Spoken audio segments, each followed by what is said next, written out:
Test 1. Listening. Section 1. You will hear a telephone conversation between a customer and a sales assistant at a shop that rents bicycles. You will see that there is an example that has been done for you. On this occasion only, the conversation relating to this will be played first. Hello, Clark's Cycle Hire. My name's Keith. How can I help you? Oh, hello. I saw your ad in the local paper, and as I'm thinking of doing some cycling, I'm wondering what kinds of bike you have and what your prices are like. Well, we hire out two main types of machine, touring and mountain bikes. Are you likely to be riding off-road, do you think? No, I'll probably be sticking to roads and country lanes, so a touring bike would be best, I think. The type of bike is touring bike, so touring has been written in the space. Now we shall begin. You should answer the questions as you listen, because you will not hear the recording a second time. Listen carefully and answer questions 1 to 7. Hello, Clark's Cycle Hire. My name's Keith. How can I help you? Oh, hello. I saw your ad in the local paper, and as I'm thinking of doing some cycling, I'm wondering what kinds of bike you have and what your prices are like. Well, we hire out two main types of machine, touring and mountain bikes. Are you likely to be riding off-road, do you think? No, I'll probably be sticking to roads and country lanes, so a touring bike would be best, I think. Right, well, the rate will be £50 for a week or £14 per day. So it's a lot cheaper to rent by the week? Yes, definitely. Though it's important to bring the bike back on time. Otherwise, I'm afraid we have to charge a late return fee. And how much is that? For each additional hour, it's £1.25. So if you were a day late, it would cost another £30? Yes, that's right. I'd make sure I didn't do that then. I should also point out there's a deposit which you get back when you return the bicycle. In good condition, of course. On touring models, it's £60. Is there anything else I'd have to pay? No, that's it. Though if you're planning to ride fairly long distances, you might like to have one or two accessories. Such as? Well, for another £5, we can supply lightweight bags, either panniers or the handlebar sort. It's amazing how much they can carry, and the way they're designed means they don't get in the way when you're riding. Well, I'll see. But what about essential things like a pump and a repair kit? I wouldn't have to pay extra for those, would I? No, there's no charge for things like that. Or for a lock. It's a good strong one too. Just make sure you don't lose the key. That reminds me, what about insurance? What happens if someone steals the bike, in spite of the wonderful lock? Didn't I mention that? Oh, I should have told you that's included in the rental too. And it covers everything, does it? It covers you against theft of the bike, yes, as long as it's securely locked at the time. You'd have to pay part of any individual claim, though. How much? If the bike was stolen and not recovered, you'd be liable for the first £100. So if I do go ahead and rent one, how do I pay? By cheque or would it have to be cash? Neither, I'm afraid. We can only accept credit card bookings. Otherwise, we'd have to ask our customers for the full value of the machine as a deposit. I've got a visa in my name. Would that be okay? Sure. Test 1. Listening. Section 1. Now listen and answer questions 8 to 10. So if I want to have a look at the bikes, how do I find you? I live near the university, by the way. Right. First you take Woods Road as far as the main police station. I know it. It's right next to the park. Yes, that's it. And after the police station, there's a turning to the right called Oak Street. At the big supermarket? No, it's before then. It's actually between the police station and a garage on the other side. OK. So, you go down Oak Street until you reach the health centre on the right. If you get to a pub called the Maple Leaf, you've gone too far. All right? Yes, I've got that. Now, opposite the health centre, there's a pharmacy, and we're just behind that. OK, fine. I'll try to call over sometime tomorrow. Great. See you then. Bye. That is the end of Section 1. Test 1. Listening. Section 2. You will hear an extract from a radio programme for people who live abroad. Listen and answer questions 11 to 17. You're listening to Expat News, a weekly broadcast for the English-speaking community in this great city. In today's programme, we'll be hearing from Tom O'Hara, who's going to tell us about all those different associations you can join. Tom. Good evening.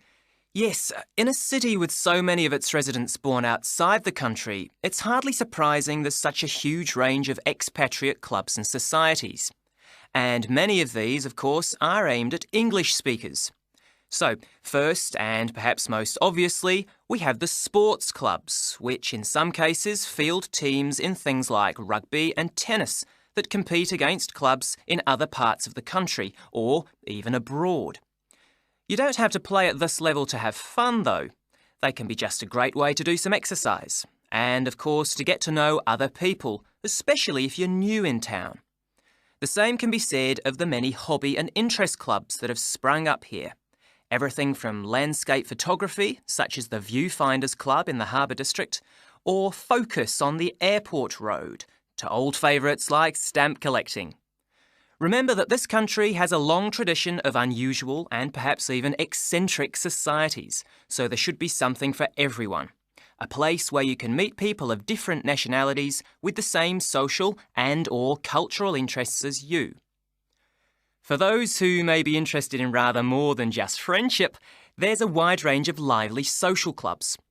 Several singles associations organise dancing of various kinds, while for people in a real hurry, there's speed dating, in which everyone talks to everyone else for just 5 minutes. Then, at the end, they decide which of them they would like to meet again by ticking their names on a list. In complete contrast to these are the many religious associations, reflecting the diversity of faith groups present in this multicultural city. Many of them, of course, have their own places of worship. Perhaps also of interest to those who've come here from other parts of the world are the international and cultural societies. These often provide a meeting place for people from a specific country, China, for instance, and particular ethnic groups, such as Afro-Caribbeans. As in other major cities, we have here local branches of many charities with names familiar around the world. Meetings of human rights organisations like Amnesty International are held regularly in English, as are those of environmental groups such as Greenpeace. All funds raised, by the way, go to the same kinds of good cause as they do in other countries you may have lived in.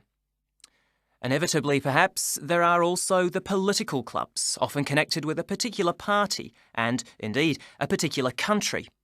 So we have, for example, a local association of Republicans linked to and campaigning for that party in the US, and Liberal Democrats here doing the same for their party in Britain.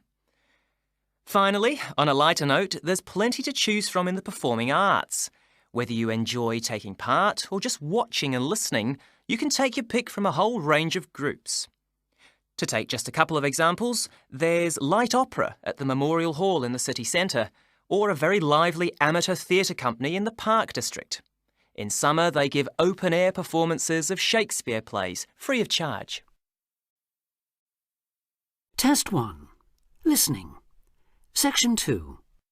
Now answer questions 18 to 20.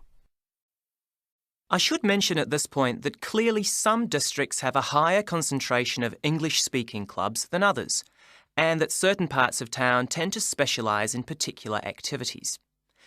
An obvious example would be the number of water sports clubs down near the river. Whatever the number, though, they usually have one thing in common. With the exception of a few associations linked to particular countries and supported by their embassies here, in the vast majority of cases, it is the individual members who fund them, so an entry fee or a subscription will be charged. You may be used to council-subsidised sports centres and the like in your home country, but I'm afraid that's not the case here. Assuming you can afford it then, you can be fairly sure that somewhere out there you'll find a club that caters for your own particular fascination. If it's very important to you and you intend to spend a lot of time on it, it might even determine which district of the city you decide to live in. In the unlikely event that you really can't find such a club, The solution is to try to persuade friends and anyone else you meet of the need for one. You could also use the local small ads on the internet to suggest the idea. You'll be amazed at just how many people share even the strangest interest. Then you can start your own. That is the end of section 2. Test 1. Listening. Section 3. You will hear a tutor and 2 students discussing the best ways to study. Listen carefully and answer questions 21 to 25. Well, how are you both settling in? Fine. Yes, no problems. So far, anyway. Good. Remember that as your personal tutor, I'm here to help you if you do have any difficulties. Now, as you know, lectures start on Monday, so I thought we'd look at a few ways of making the most of them, especially in terms of the notes you take. Let's begin by thinking about what you can do before you even go to the lecture. Any ideas? Make sure you're up to date with all the background reading, so you know plenty about the subject already. Yes, that's essential. The lecturer will assume you have that knowledge. Anything else, Carlos? Well, check what the topic's going to be. Of the lecture, that is. I'd go a bit further than that and consider what the content may be. Then you could ask yourself some questions that you want answering and listen out for the relevant information during the lecture. OK. Now that brings us to the lecture itself and the actual business of writing notes. But there's a lot to deal with there, so we'll come back to that later. What I'd like to do for the moment is continue with the process of note-taking and move on to the next stage. Any suggestions for what that might be? When the lecture is over, you mean? Yes, once you're able to sit down somewhere quiet with your notes. Read them? More than that, you need to make sure they'll still make sense to you weeks, months later. Edit them? Yes, that's what's needed. It's well worth spending a few minutes on it.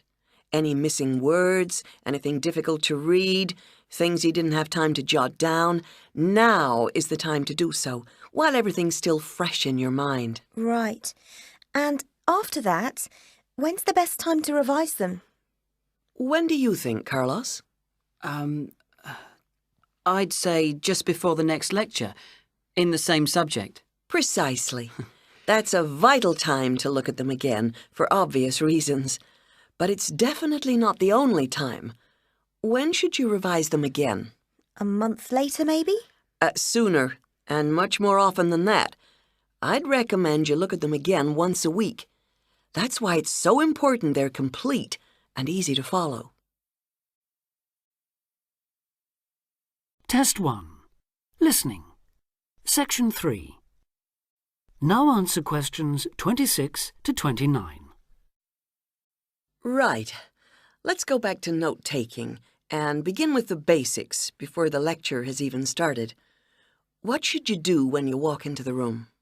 Get a good seat, at the front if you can, where you can hear clearly and avoid distractions. Yes, though obviously others will have had the same idea, so it's as well to get there a bit early. So, when the lecture's underway and you're busy jotting things down, what should you try to ensure? That you're getting all the main points. And what if you don't catch something you know must be important? I'd leave a space.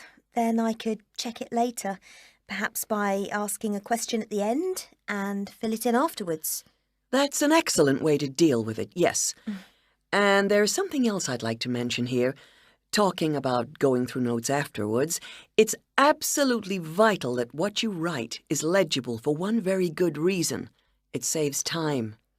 You'll waste many hours during the course if your revision is held up because you can't read what you've written.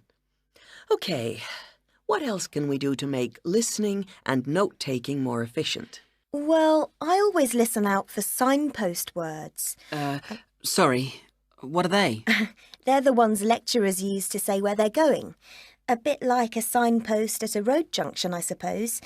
Things like, the first reason is, however, to sum up and so on. Yes, they can tell you when something important is coming and help you organise your notes too. Test 1. Listening. Section 3. Now answer question 30.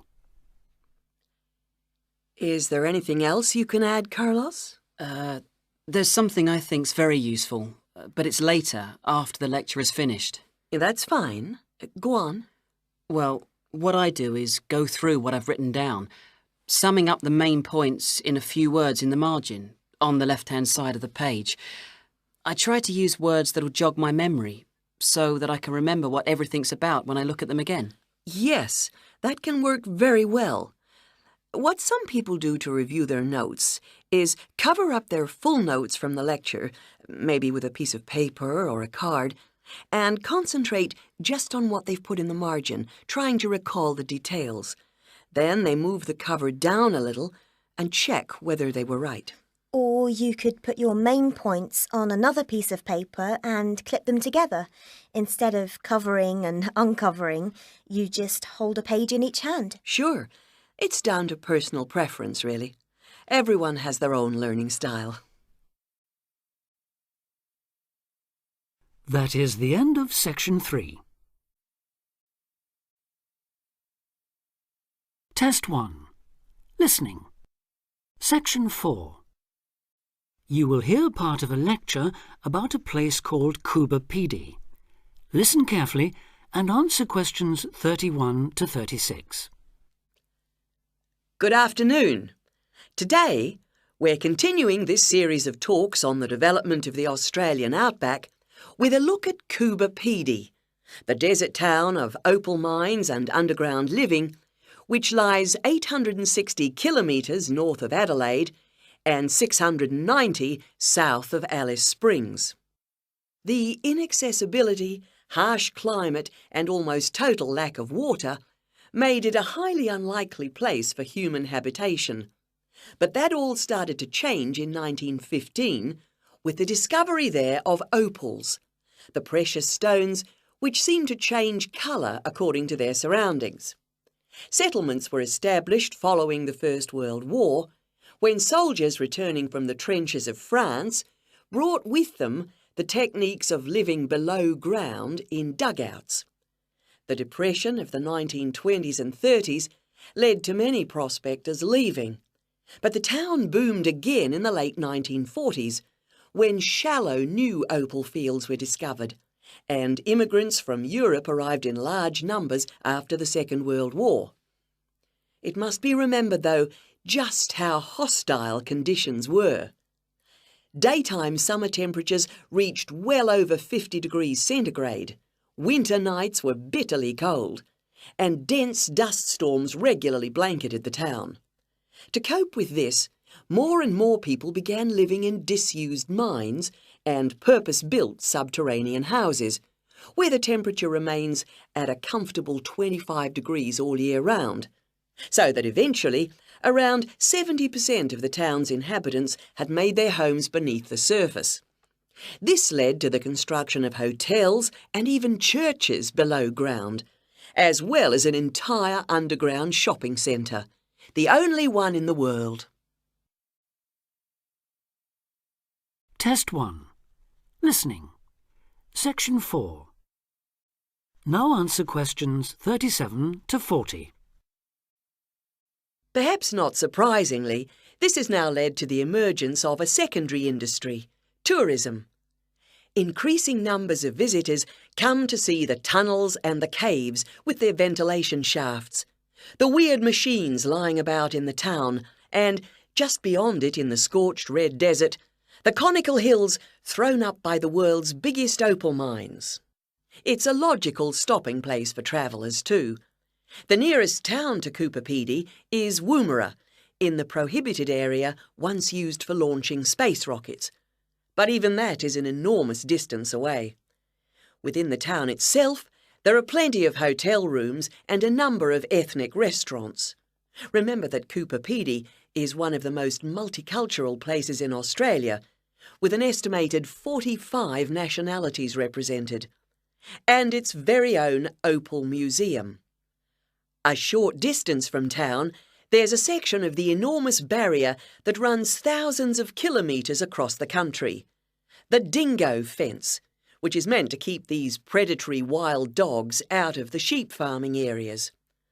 Another attraction just outside town are the sets of various films made there, including Mad Max 3, as well as The Red Planet and Until the End of the World. Names that reflect the harshness of the terrain and temperatures there. The name Coober Pedy, incidentally, comes from an Aboriginal expression meaning white man's hole in the ground. Next, I'd like to go on to talk about Broken Hill, another mining town, but one that... That is the end of Test 1.